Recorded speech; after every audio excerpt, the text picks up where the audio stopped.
Hello everybody, welcome to the second part of the introduction to the course on AI and data ethics. I've called this part a smidgen of history. First of all, to reflect on some of the points that we covered in the first lecture, in case you want to be reminded of it, or in case you want to avoid having to listen to the first lecture. We reflected on why exactly artificial intelligence produces the ethical questions that are perplexing and troubling people right now.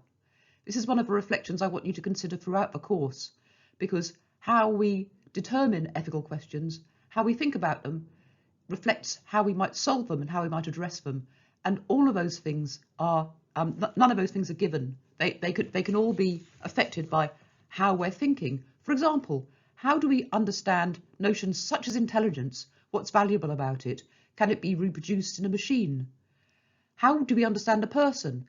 How we understand human persons is always an implicit question in any question about the ethics of artificial intelligence. And generally, I want us to consider the current state of the field of AI and data ethics. So first of all, in this short lecture, we're going to be looking a little bit at the history and origins of AI ethics. And there are two reasons for this. One is to fill in some of the recent history behind how the field of AI ethics developed as it's currently being practiced, but also just to think more generally about the notions of history. One of the reasons why this is so important is because, as I've mentioned before, AI ethics and data ethics are constantly being spoken of as if they're new, they're novel, they're completely startling, and nothing like this has happened before. And as I've said, it's never the case that something is completely new. It's never, ever, ever the case.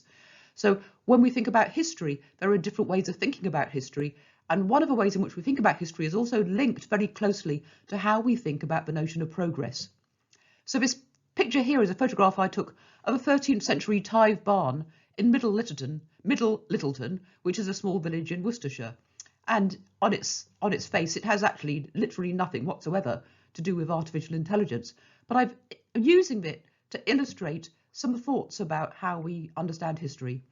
Now, Middle Littleton is just up the road from South Littleton, where my paternal grandfather lived when he was a small boy. He was born in 1878. And in the church in South Littleton, 3 of his siblings were buried who died as babies or in infancy, and his mother, who died shortly after giving birth to her last child. Now, the reason why I mention that is not simply to record this rather sad episode of family history, but because reflecting on something like that, which in a sense it's back over, we're in the 21st century and that was in the 19th century,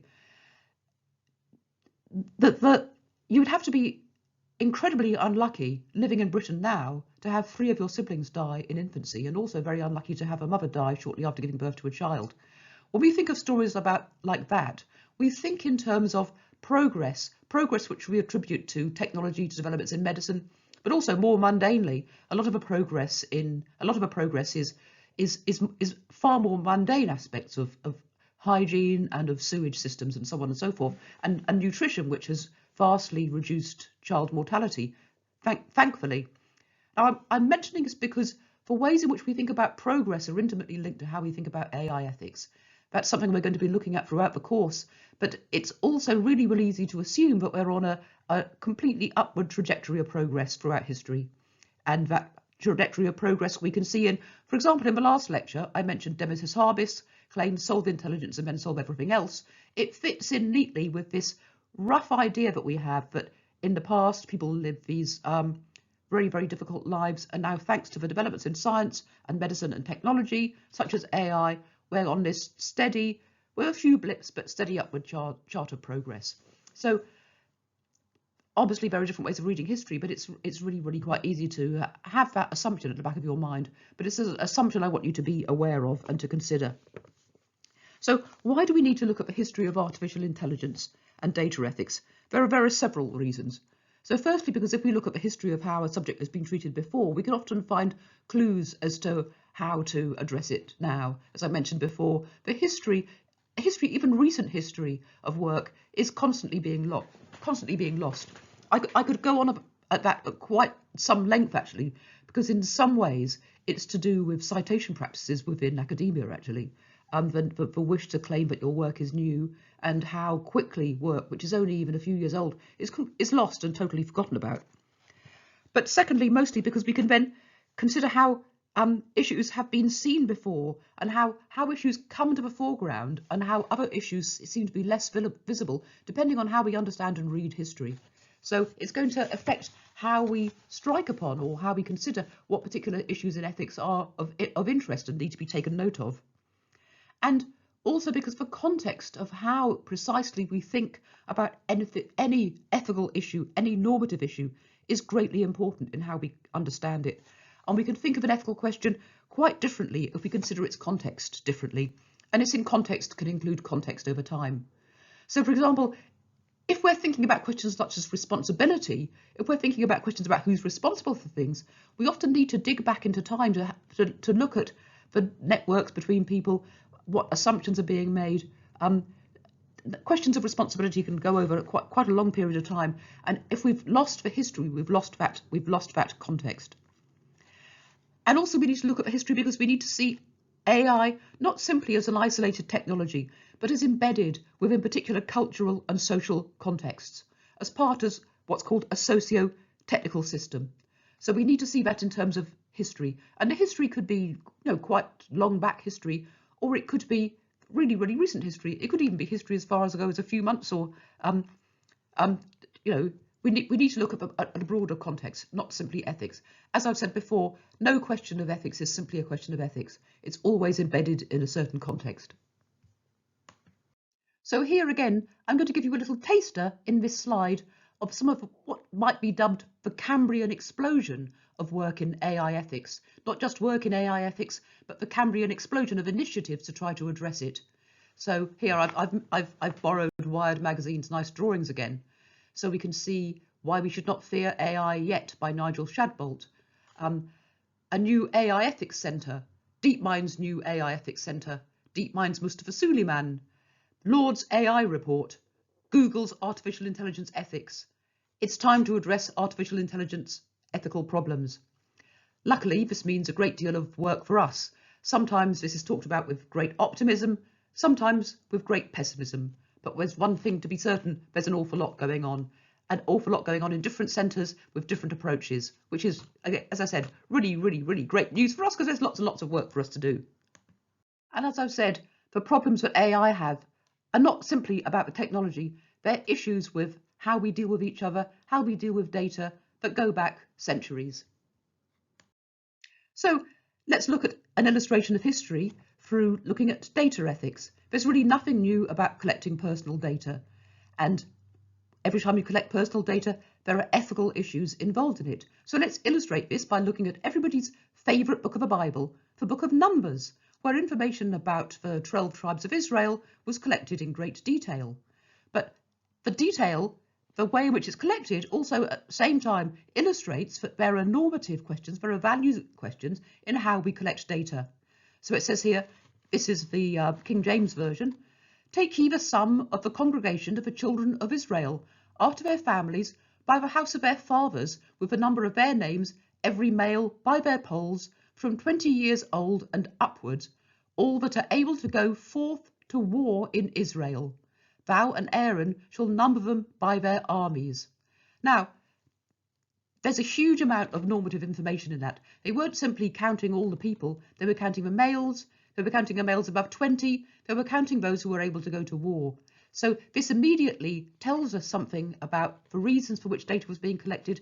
It immediately tells us something about differences between men and women. It's immediately giving us some value information. So anytime personal data is collected, anytime data about people is collected, there's usually an implied authority over the collection of the data, the person who's got authority to collect it, or the question of authority arises because the person might be seen not to have authority to collect it. So as we've seen with the book of Numbers, the authority would have been Moses, and behind the authority of Moses would have been the implied authority of God, an authority which some people may have difficulty in accepting. And those who are collecting personal data may have particular purposes in mind, which might not fully align with the values and preferences for data subjects. So if we fast forward to the New Testament, we can see here, "It came to pass in these days that there went out a decree from Caesar Augustus that all the world should be taxed." So that meant that there was going to be a large movement of people Joseph and the heavily pregnant Mary, had to travel to Bethlehem, and they may well have wished to remain anonymous after it became known to them that Herod was after them in order to kill Jesus. So there are very, very many ways in which the data subject may prefer to remain anonymous and may prefer not to have information collected about them. Now let's fast forward yet again to the present day. Here I've collected some ways in which AI might be used in relation to medicine, so we can see some really quite recent developments and ways in which we might see that there are developments in AI which are really, really beneficial. AI can spot eye disease just as well as your doctor, predicting kidney injury 2 days before it happens. On the verge of AI developed drugs becoming a reality. AI doctors will, quote, become as ubiquitous as stethoscopes. At Tuesday AI briefing, AI-powered retina analysis can predict heart disease. However, again, if we look at recent history, we might see that there are very, very great issues as well. And this is just a snapshot of the issues just in medicine. Medicine's a really complex area, and working out whether or not the introduction of technology is going to be beneficial or not beneficial, or more likely actually may be beneficial in some ways and detrimental in other ways, is going to be really, really complex. So these articles here, AI has no place in the NHS if patient privacy isn't assured. Another warning that AI in healthcare is being built by and for the wealthiest. Now, actually, that's an interesting point, and that's one area where developments in AI in medicine actually mirror what's been known about the introduction of new technology in medicine for quite a long time. So it's been known for quite a long time that any time new technology is introduced into medicine, the first people who benefit from it are those who already have the best health and already the wealthiest. So that new technology very often actually increases the health disparities between rich and poor. And if you remember from the previous slide, the work with Google's DeepMind, you might also remember not so long ago a big scandal with the Royal Free Hospital being found to breach UK data protection law in a deal with Google's DeepMind, where the restrictions on how you could use patient data were not sufficiently adhered to.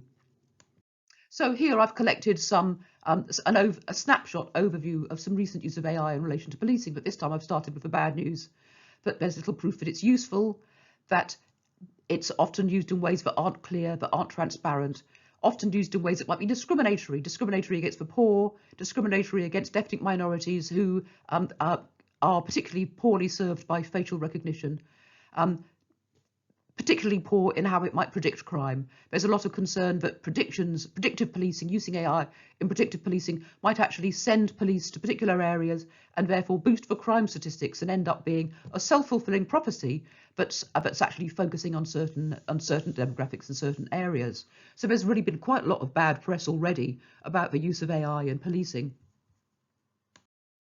But on the other hand, here's an article that claims that AI is actually helping the UK police to tackle child abuse much faster than before. So there's been use, for example, there's been use of I don't know if you'd call it AI, but certainly of computing, in being able to actually spot paedophiles online through recognising their hands, because of course they're sensible enough to keep their faces out of it, but there's technology which can actually recognise people's hands, and has been used to track down and find paedophiles, or to recognise the backgrounds in images where children are being abused. But on the other hand, we have to place that against the rather appalling and grim fact that grooming of children, or abuse of people generally, but grooming of children, still takes place in the community, still takes place at the school gate, still takes place in a shopping mall, but grooming of children is increasingly taking place online. So it's facilitated by the use of computing, so that another dirty old man isn't necessarily hanging around outside the school gates. They're on your computer in your child's bedroom. Okay, so just to reflect and recap, I've picked two different areas, medicine and policing, just to note that the particular domain in which AI is applied is likely to produce distinctive ethical concerns. So medicine and the law are areas that already have particular scrutiny, actually. It's interesting, there's already been a really long history of medical ethics, and AI is going to be superimposed upon that, or having to meet the already actually quite high standards of scrutiny and consideration that we find in medicine, and likewise in law and in policing. But in other areas, there's going to be quite different concerns. Some of the issues that arise are going to be common in the deployment of other new technology. As I mentioned in relation to medicine, we've known already for a long time that introducing new technology, new testing, for example, new testing regimes in medicine has got particular pitfalls that need to be looked out for, particular advantages and particular pitfalls. And as I mentioned before in the first lecture, for example, some of the issues that have arisen in AI have been preceded or foreshadowed in a lot of the issues that have arisen, for example, in the use of genomics data. So the ethical assessments are likely to be very complex.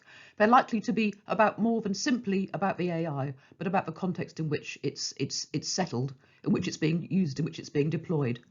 So the last point was a point which I included for my students who I was teaching, which of course, I mean, anybody listening to this at home, you don't have to do anything, obviously, but I'd suggested you might want to consider an area of particular interest to you and do a research on what particular ethical issues, on what benefits in relation to AI in that area are being debated and discussed, and what difference the introduction of AI or computing in generally is actually making.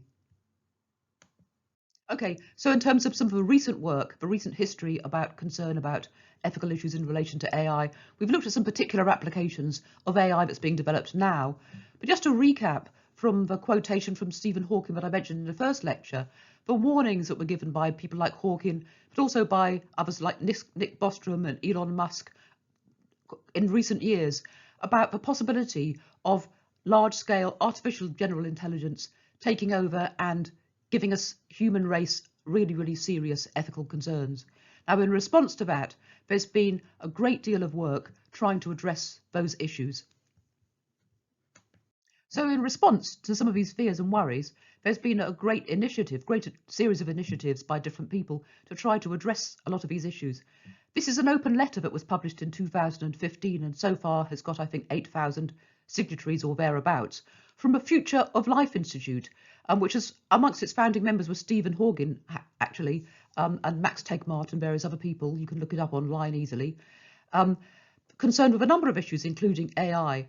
And in this open letter entitled Research Priorities for Robust and Beneficial Artificial Intelligence, there's a positive statement of an aspiration to try to produce AI in ways that are going to produce benefit for humanity. A very positive statement, but of course, we're not going to necessarily take anything like this at face value. It's really important to consider really carefully about how you might produce benefit for humanity, and in fact, what benefit for humanity is actually going to mean. So here, just to show you of the founders and the Scientific Advisory Board for the Future of Life Institute, they've got lots of really interesting podcasts, actually, and they're amongst a number of institutes who are looking at these issues. They do tend to take certain approaches, so it's really interesting to see the sorts of approaches that different people are taking and different organisations are taking, but they're certainly worth watching. Now, I've mentioned before that how we think about AI, how we conceptualise it, but also how we imagine it, how we feel about AI, how we feel about progress is going to be really critical to how we consider AI in terms of its benefits or in terms of its dangers, how we respond to it emotionally, and that's going to really affect as well how we think about the ethical and the normative issues, what place we think it has in its life, in our lives. And so here I thought I'd just take a minute to have a look at the Future of Life Institute logo, which I think is really interesting. And I might as well tell you this, my personal response to it is this is one of the scariest logos I've ever seen. Now, it's no coincidence that the logo is a tree, because trees are so symbolic to humans. They're so necessary, they're so important to our lives. We get food from them, we get shelter from them, we get wood to make housing, to make boats, to make paper. I mean, of course, most of our paper through life has always been made through trees, and that's been such an important part of our communication. Trees are so symbolic in our current concern about climate, and they've also been critically important historically. The notion of a tree of life or the tree of knowledge of good and evil, again in Genesis, are critically important to how we imagine and how we think about the future. So this picture of a tree divided in half down the middle between, on one side, flourishing, absolutely flourishing. Technology is giving life the potential to flourish like never before. On the other side, or to self-destruct. Let's make a difference. Now, the reason why I find this particularly scary, personally particularly scary, is because of the split down the middle. It's as if it's going to be absolutely wonderful or absolutely catastrophic. Oh, of course, there's a possibility that we'll have some kind of catastrophe. So I'm probably a bit older than a lot of people watching this, but it's if you lived through the Cold War and if you lived through fear of nuclear war, you know full well what it's like to imagine that the wrong finger on a button or a false alert might lead to a nuclear winter, might lead to a bomb landing on London.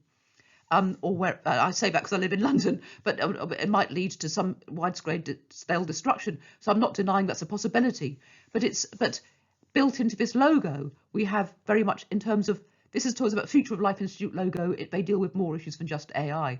But if we're thinking this in the context of AI, it's also one ways in which the debates about AI, the debates about AI ethics, can very much in a way be divided between this is going to be absolutely fantastic or this is going to be absolutely disastrous. Okay, so here's your favourite billionaire inventor, or not, as the case may be. Or he might be a trillionaire by now, I lose track.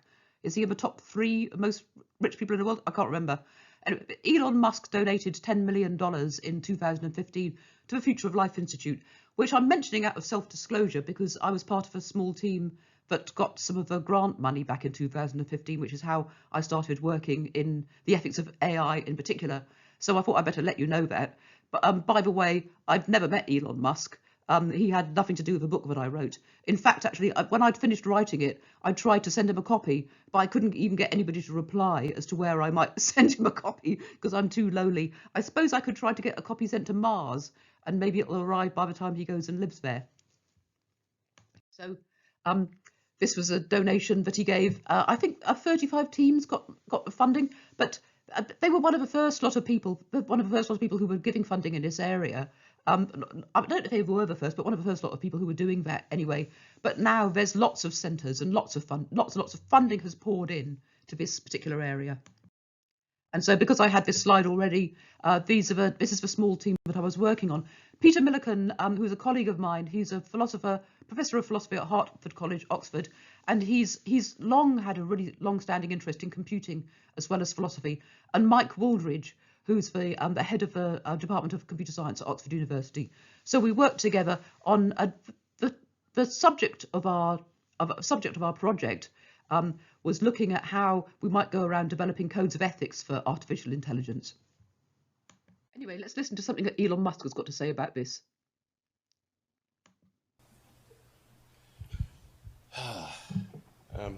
Well, the biggest issue I see with so-called AI experts is that they think they know more than they do. And they think they're smarter than they actually are. In general, we are all much smarter than we think we are, but much less smart, dumber than we think we are, by a lot. So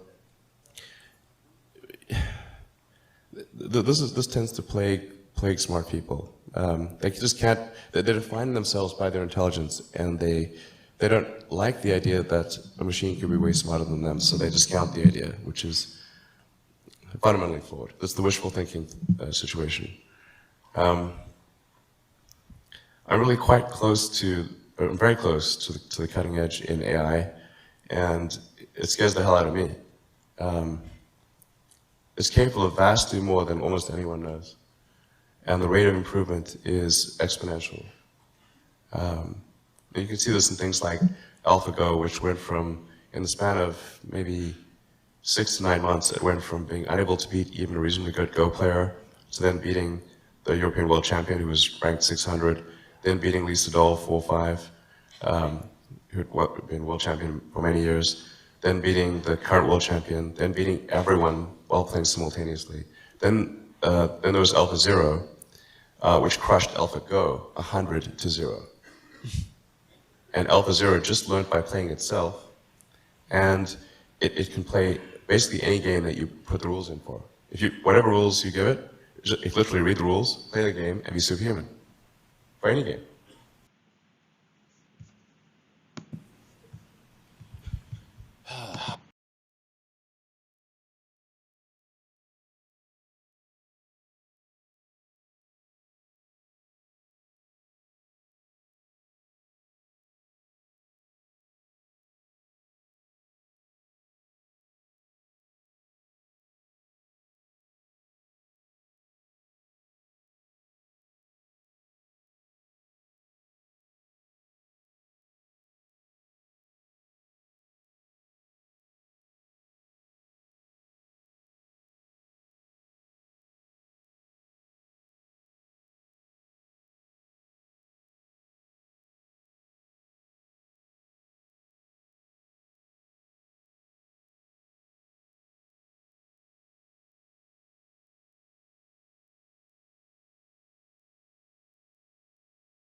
So that was Elon Musk. Now let's see what Stuart Russell has got to say. So humans have lost on the Go board. What about the real world? Well, the real world is much bigger, much more complicated than the Go board. It's a lot less visible, but it's still a decision problem. And if we think about some of the technologies that are coming down the pike, so Noriko mentioned that reading is not yet happening in machines, at least with understanding, but that will happen. And when that happens, very soon afterwards, machines will have read everything that the human race has ever written. And that will enable machines, along with the ability to look further ahead than humans can, as we've already seen in Go. If they also have access to more information, they'll be able to make better decisions in the real world than we can. So is that a good thing? Well, I hope so. Our entire civilization, everything that we value, is based on our intelligence. And if we had access to a lot more intelligence, then there's really no limit to what the human race can do.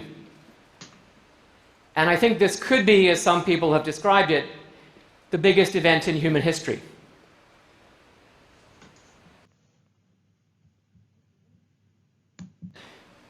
So humans have lost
One of the things I'd like you to do is to think really carefully about some of the things in common between what Elon Musk was saying and what Stuart Russell was saying about the nature of AI, the nature of progress in AI, and what we value about it, and how we measure it, how we measure whether or not something counts as progress. Stuart Russell is one of the leading figures in AI. He's one of the co-authors of one of the leading textbooks in AI.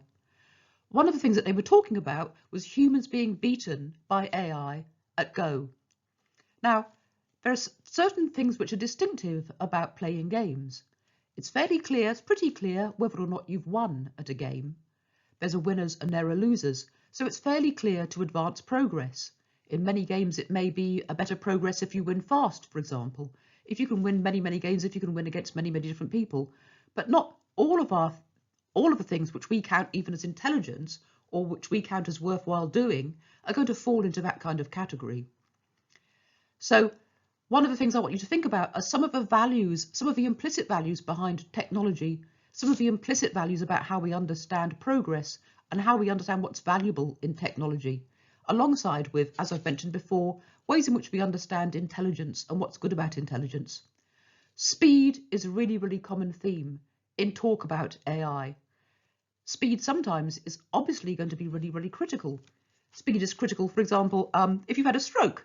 It's really critical to get to the hospital as soon as possible. Other ways in which we might, other things that we think of as valuable don't involve speed. Efficiency is a really strong value of technology.